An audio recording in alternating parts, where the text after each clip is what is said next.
Hello and welcome to another video from me, Rough Swordsman, Wargamer. It's an open the box, and there's already been a couple of these unboxings for this game, but here's mine, and it's Point Blank, V is for Victory. Designed by Sean Druelinger and published by Lock and Load Publishing. And many thanks to David Heath and everybody at Lock and Load for a review copy, and also over here in the UK, Second Chance Games for handling the delivery and forwarding of this game. So thanks everyone. So what's all this about? Point Blank, V is for Victory is Lock and Load Publishing's tactical World War II squad level card war game for 1 to 2 players, either against one another or using our solitaire module. The game pits the Allied forces from the United States, United Kingdom, Canada and the French resistance against the many different branches of the German armed forces on the Western Front in 1944. Each scenario presents the players with a unique situation involving squads of men, support weapons, leaders and individual armoured fighting vehicles.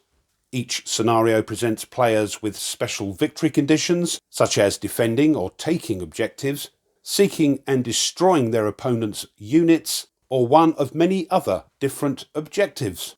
The game can be played on our map board or without the map board on any tabletop surface. Gameplay is made up of terrain cards in the game and managed through a distance system that accounts for the range to targets, line of sight and defensive attributes. Actions in the game consist of fire, move, assault, rally, etc. The action cards contain dice icons on them to determine random results. The unique card deck system used in Point Blank, V is for Victory, never leaves players waiting for cards to conduct actions. As players change terrain, they will draw a terrain card in which their moving units will occupy. Some action cards, such as Recon, help players manage what terrain they occupy, but your opponent may have other plans for your moving troops during their turn. Players will find the combat in Point Blank, V is for Victory to be fast and ferocious, and fans of our Lock and Load tactical series will find it familiar. Point Blank, V is for Victory offers new game concepts that can be summarised as being innovative and exciting to play. So here's some examples of those cards that we're talking about. Inside the box we have 119 mini cards, 698 poker-sized cards, 1 x 32 by 38 inch 2-piece map, core rules manual, a scenario and module rules manual, 9 double-sided 8.5 by 11 inch player aids, 2 counter sheets with over 160 counters, and 2 16mm dice. Game credits: Executive Producer David Heath, Game Design and Development Sean Druelinger, Editor David Yannick Jones and Hans Korting, Game Art Shane Logan, Tabletop Simulator Uwe Beck, Vassal Module Mike Seeley, and the Scenario Short Story by Stephen H. Wilson. Complexity is 6 out of 10, and Solitaire Playability 10 out of 10. Ages 12 plus, 1 to 2 players, playing time 2 to 4 hours. Right, let's get the shrink wrap off. This is a heavy 3-inch box, which has a sort of textured finish to it, very nice. Right, let's open the box. First thing we see are the core rules, version 1.0, so let's have a quick look at those. So here's the full colour rules, which come in at 95 pages. 95 pages, you say, but if you're familiar with Lock and Load Publishing's games, you'll know that the rulebooks have a lovely large font, loads of pictures. I mean, look at that. So you're not going to be reading 95 pages of SPI rules. So this is all the bits and pieces we're going to be looking at that are in the box.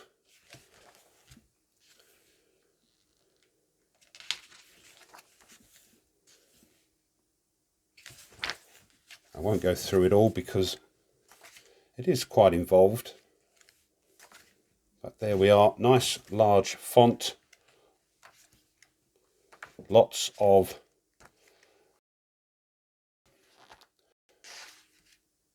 pictures.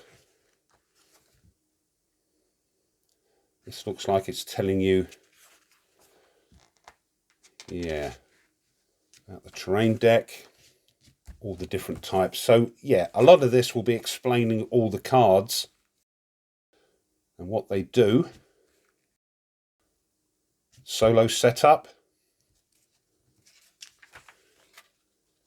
Here we are, solo rules on page 87 with the overview, how to set it up.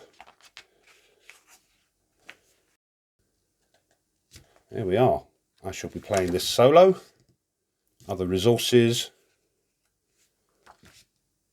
glossary, and the credits. There we are. Them's the rules. Next we have the module rules and scenarios, version 1.0. And this is 84 pages. Again, large font, and we've got a ton, by the looks of it, of scenarios, a little bit of narrative story at the beginning to get you in the mood. How you set these scenarios up and their rules.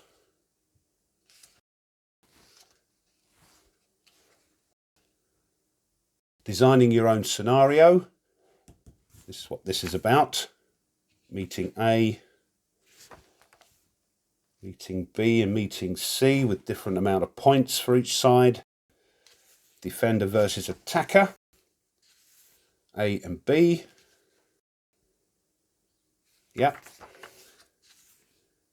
Some adverts, and here we are. Here's the scenarios included in this booklet with a setup of the battlefield, the order of battles, number of turns and all that you need to know.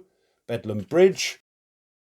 And there we go. Loads of them. I won't go through them all, but this will keep you busy.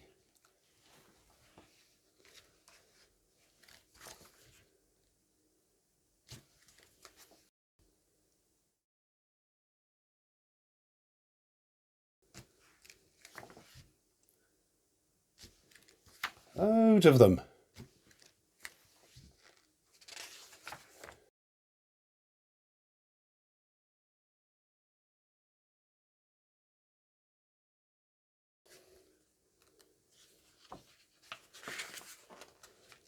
Campaign rules. Good grief. Right. Order of battle for the whole, the infantry and the US armour. German infantry and armour as well. Are these the campaign setups? Not sure.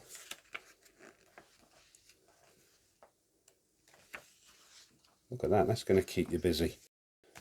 And a nice picture of a handsome chap on Heroes of the Bitter Harvest, which we're all eagerly waiting for. There we go. What a lot of stuff in there. Next we have the two map sheets. And the only problem I'm going to have is that they are, as you can see, quite long. And there are two of them. And the second one isn't quite as wide, but I believe they have to go like this with the join here. So quite a wide table needed. But in their defense, you don't have to use this. There are little markers, I believe, in the counter set that allow you to map out, as it were, an area on your table.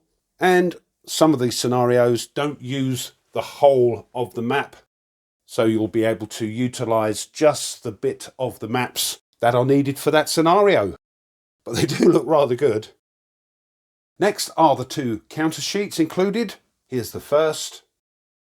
And I'm not sure what everything means, but we've got fatigue here, weapon broken, covered arc, bogged down, oh dear, and some sort of indication of what the troops are doing, moving, flank, control, insect to move, and so on. And here's the other side. Here's the second counter sheet.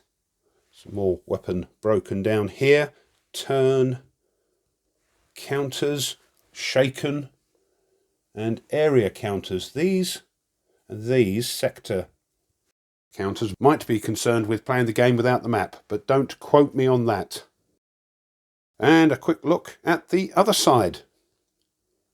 Oh, hero. Next, quite a handful of player aids.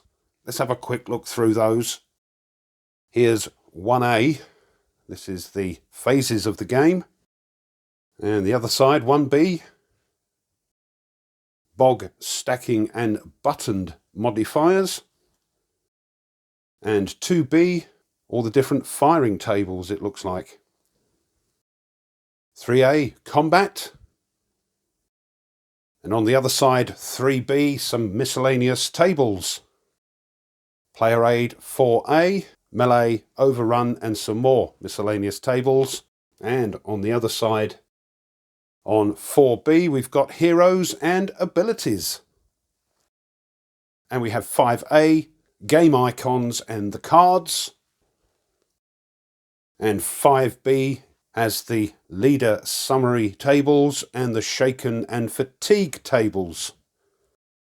However, we're not finished yet because we now have some player aids just for the solo bot. And a lot of this will look familiar if you've played Lock and Load Tactical flowcharts. And 1A is showing you the defensive and offensive posture recon flowcharts. On the other side, 1B, we've got the offensive and defensive posture upkeep phase. Solo flowchart 2A, defensive posture move. And on the other side for 2B, we've got some melee, overrun actions, cover actions, and ready actions. 3A is concerned with offensive posture movements. And 3B, offensive and defensive posture fire. And lastly, 4A, offensive and defensive posture unit spend or discard action. And on the back of that one, we have 4B, which is the AEO, the bot, action selection. It seems a lot of handouts, and yes it is, but if it's anything like Lock and Load Tactical, you'll use them all the time at the beginning, but the more you play it, the less and less you'll have to use them. But there we are. They're the handouts. And lastly, in the bottom of the box are some cards and a couple of dice, which I think are just included for people who like to use dice, because as you'll see, there are random dice rolls on some of the cards. Now this is a nice sturdy insert. Unfortunately, if you know me, I sleeve my cards, so they're not going to go back in that when I've sleeved them. So we might have to get rid of that and just have them in bags in the box, but that's a shame. But anyway, let's have a look at them. So first we'll look at the deck of mini cards, and we've got German leaders, I assume. So there's a look at a couple of those. American.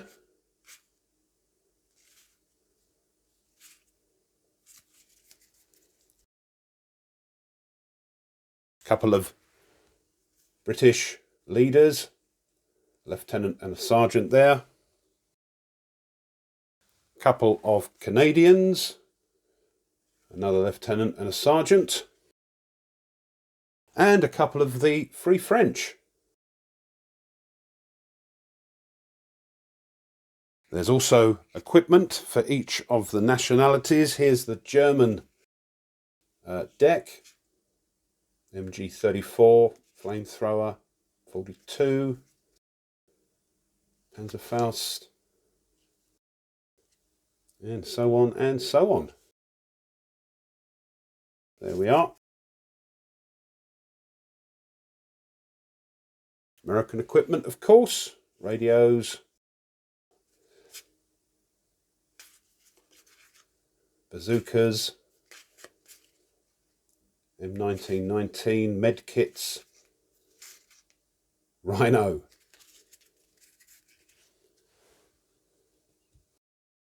Quite a bit for the Brits. Bren. Piat. Med kits. There we go. And similar equipment for the Canadians. Brens. Piats. Oh, no medikits. Right. And lastly, some smoke or blaze cards. Crikey.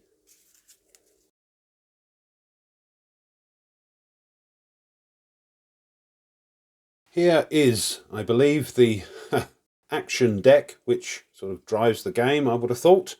Here are the random die roll numbers on each card with actions that you can do. So loads of them.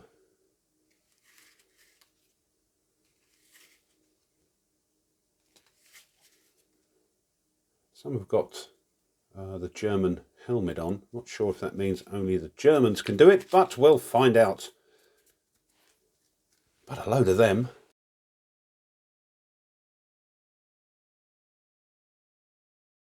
And then a huge deck of terrain cards. So, wood buildings.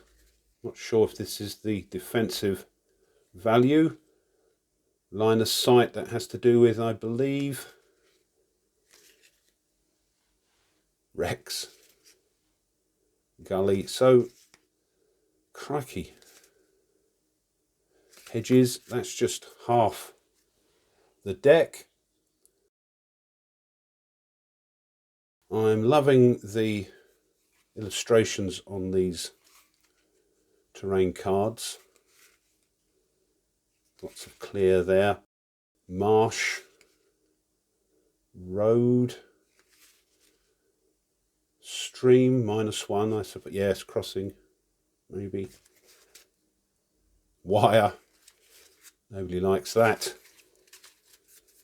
So a huge deck of terrain cards. And these, I believe, are the objectives.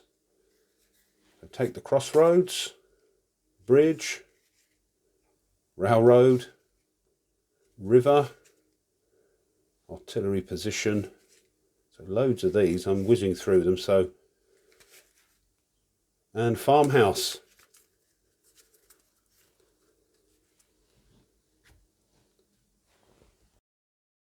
Here we've got the squad cards for the Germans. So we've got second line squad there, half squads, SS squad, Luftwaffe squads, and some support weapons, or weapon teams, I think. Yeah, weapon teams. Fallschirmjäger squads, the lot. Plain old infantry squads and half squads. Right.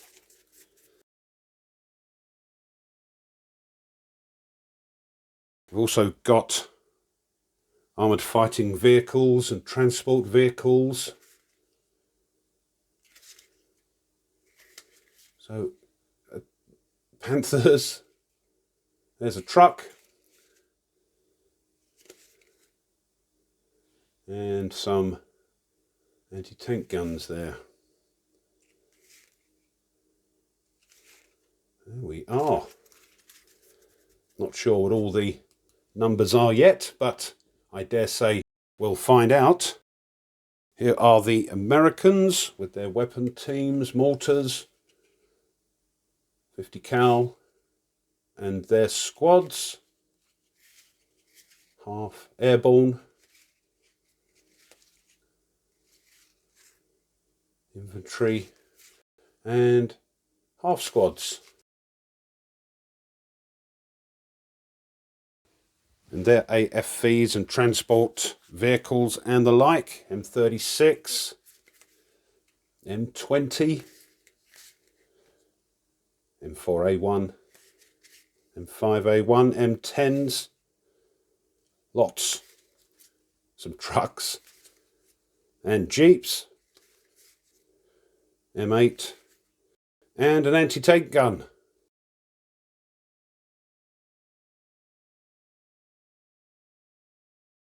Then we've got the Brits with some paras, half squads and infantry.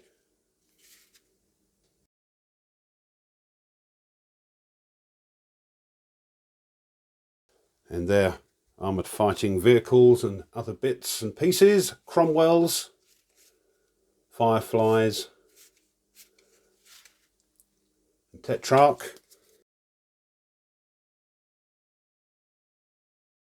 We have the Partisans. These are all the same.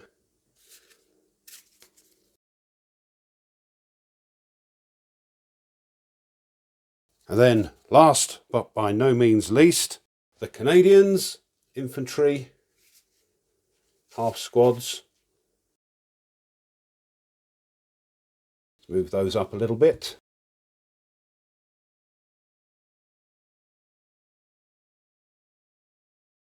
And they're big bits of metal, otters. Because there we go. That is everything.